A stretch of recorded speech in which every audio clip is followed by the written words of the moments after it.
están? Desde la Corte Suprema, ubicada en Compañía 1140, les doy la bienvenida a una nueva edición de nuestro programa En Palabras Simples del canal del Poder Judicial. Antes de que comencemos con esta interesante conversación que vamos a tener hoy, quiero presentarles a nuestro invitado. Él es Pedro Pablo Vergara, él es el vicepresidente del Colegio de Abogados y además profesor de Derecho Civil de la Universidad del Desarrollo. ¿Cómo está, Pablo? Muchas gracias por estar hoy con nosotros. Bien, buenos días, muchas gracias. Espero que pueda ser una conversación simple y entretenida. Lo mismo esperamos nosotros y Sebastián nos vas a contar, ¿cierto?, qué temas vamos a conversar hoy día. Hola Francisca, así es, hoy día vamos a conversar de un tema que muchas veces es medio sensible, sobre todo en la parte familiar de cada uno, que es el tema de las herencias, para saber cómo son, cómo se distribuyen, si es que hay una persona, cómo se puede de repente sacar a alguien de una herencia. Bueno, todas esas dudas las vamos a responder en este programa y para eso, antes, para que entremos de lleno al tema, los invito a ver la siguiente información. La ley de herencia indica que al momento de la muerte de un familiar debe realizarse el trámite de posesión efectiva. Este tiene como objetivo acreditar en el registro civil quiénes son los herederos denominados forzosos, que en primera instancia son las hijas e hijos y él o la cónyuge. Si ninguno de los mencionados anteriormente existe, los herederos pasan a ser los padres del fallecido o los parientes consanguíneos, como los abuelos, hermanos, sobrinos o tíos. De no ser así, los bienes se heredan al fisco. Los bienes heredados por el fallecido son divididos según el número de hijos, aunque siempre el cónyuge tendrá el doble de lo que reciba cada hijo. En caso de existir testamento, la repartición del patrimonio debe respetar normas, ya que en Chile no existe la libertad testamentaria. Bueno, Pedro Pablo, muchísimas gracias por estar acá con nosotros y preguntarte lo primero, ¿cómo se distribuyen las herencias de las personas? Es una pregunta que los abogados siempre decimos, depende, hay que distinguir. Hay que distinguir si la persona tiene herederos forzosos o legitimarios o si no los tiene. Para hacerlo simple, una persona que tiene cónyuge, marido o mujer, o que tiene hijos o descendientes, no puede disponer libremente más que de la cuarta parte de sus bienes. Una mitad la ley la destina claramente al cónyuge y a los hijos, una cuarta parte, que es la cuarta de mejora, el causante, el testador, puede disponer de ella con ciertas limitaciones y la otra cuarta parte puede hacer lo que quiera. Si no tiene ese tipo de herederos, la persona puede disponer libremente de sus bienes como quiera.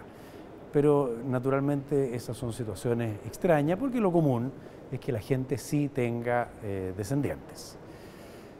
No sé si con eso contesto. No, sí, con eso se entiende el tema. Y sin embargo, el tema de las herencias, muchas veces hay gente que tiene discusiones familiares y que si bien puede ser un padre peleado con un hijo o a veces también, y antiguamente pasaba más con el tema sin ley de divorcio, como que habían también roces con los cónyuges anteriores. ¿Cuáles son las causales para que la persona pueda decidir, sabes qué, yo no quiero, y me imagino que es un trámite que hay que hacer en la justicia, decir, yo no quiero que esta persona sea parte de mi herencia, pese a que es mi hijo, pese a que... La ley contempla la facultad del testador de desheredar a una persona, pero eso es un trámite que yo como abogado, cuando me han consultado clientes sobre la intención de desheredar a un hijo, nunca le he recomendado. Es un trámite complejo, tiene que probarse judicialmente, tiene que ser declarado, por lo tanto, en una sentencia judicial y se basa solamente en causas graves, atentados en contra de la persona, en contra del honor del causante, en fin.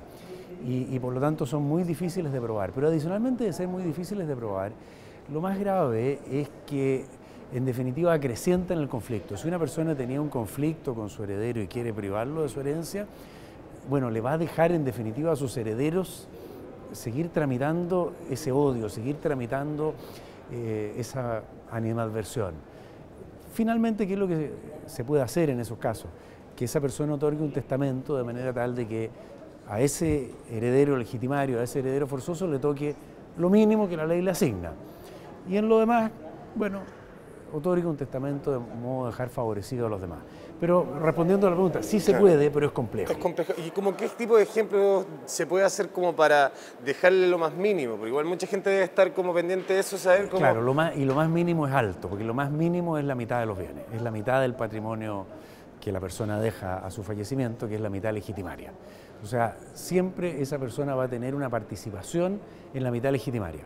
Pero, de nuevo, el tema no es tan simple porque depende del número de herederos que haya. Supongamos una persona que tiene un cónyuge y 2 hijos. De la mitad de legitimaria, esa mitad legitimaria se va a dividir en 4 partes. 2/4 partes le van a tocar al cónyuge sobreviviente y 1/4 a cada uno de esos hijos.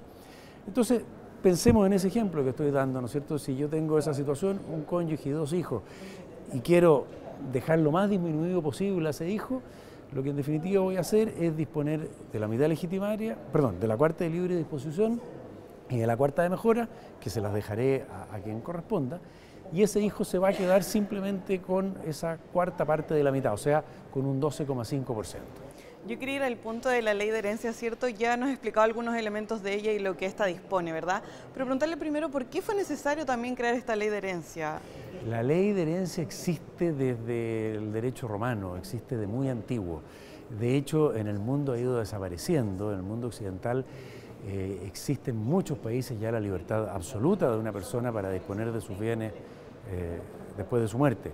Le puede dejar todo a quien quiera a pesar de tener hijos, cónyuges, etc.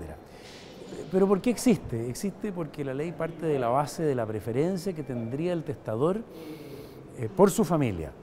En origen, adicionalmente, se parte de la base de que otorgar un testamento también es difícil. Otorgar un testamento es un trámite complejo, hay que hacerlo ante un notario o ante 5 testigos, o puede que haya una situación de emergencia en la que la persona simplemente no tenga el tiempo necesario, el tiempo suficiente para otorgar un testamento. Entonces, las leyes de herencia lo que hacen es, de alguna manera, orientar lo que el testador puede hacer, pero mucho más importante, resolver cómo se reparte la herencia en el caso de que la persona no haya dejado testamento.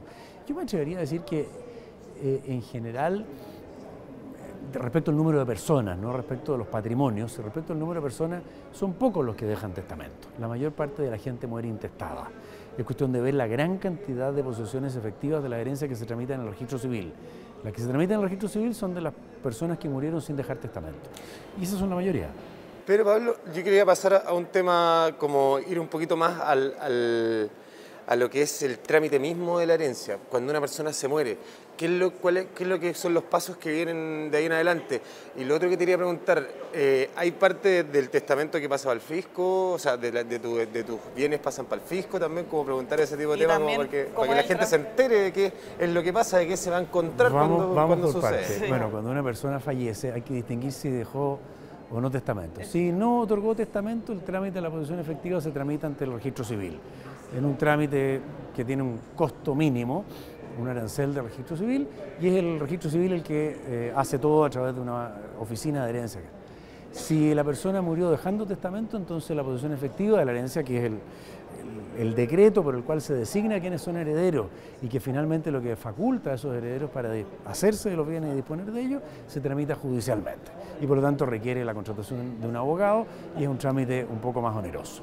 Eso en cuanto puede ocurrir para obtener el decreto de posesión efectiva, administrativo o judicial según sea el caso. Ahora, me preguntabas por el fisco. Las herencias están afectadas a un impuesto especial, el impuesto de herencia. El impuesto de herencia grava las asignaciones, no la herencia en su totalidad, o sea, grava a los herederos. Y las herencias están exentas hasta 50 unidades tributarias anuales, o sea, me parece que deben ser más o menos hoy día 12 millones de pesos, y de ahí en adelante empiezan a estar gravadas progresivamente, con un 1% y con un tope, si mal no recuerdo, de un 30%. O sea, el fisco, si heredas menos de 12 millones, no tienes que pagar impuestos. No va a pagar, pero si no, siempre el fisco va a participar. Más vayas ganando, claro, más vas pagando. Pero el fisco participa de otra manera. Si una persona fallece sin dejar herederos, su heredero es el fisco. Y de hecho existe un procedimiento en la ley destinado a que las personas que sepan de personas que fallecieron y que no tienen herederos, que puedan pedir la posesión efectiva en favor del fisco. Y ellos llevan lo que se llama el galardón. Un 30% de la herencia les corresponde al que dio aviso de la existencia de esa herencia, de modo que el fisco herede. Ese es el trámite cierto de la herencia, pero también nos hablaba de los testamentos y que no es mucha gente la que los hace. Pero finalmente, ¿cómo una persona puede dejar un testamento?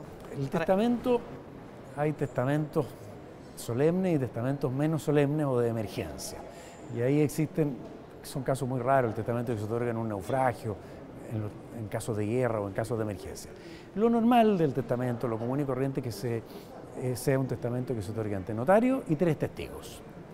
Eso es lo común, el que existe normalmente, digamos que el más seguro. Y ese testamento puede ser abierto o cerrado. El testamento abierto es el que el testador le hace saber al notario y a los testigos cuáles son las disposiciones, y eso queda contenido en una escritura pública finalmente. El testamento cerrado es mucho más interesante porque el testador lo otorga, si quiere, reservadamente, privadamente, y lo que hace es entregarle al notario frente a 3 testigos el sobre que contiene su testamento. Claro. Y ese testamento entonces se conoce una vez que la persona ha fallecido y es abierto el testamento. Lo que pasa es que también es más compleja la apertura de ese testamento porque ese testamento hay que abrirlo judicialmente.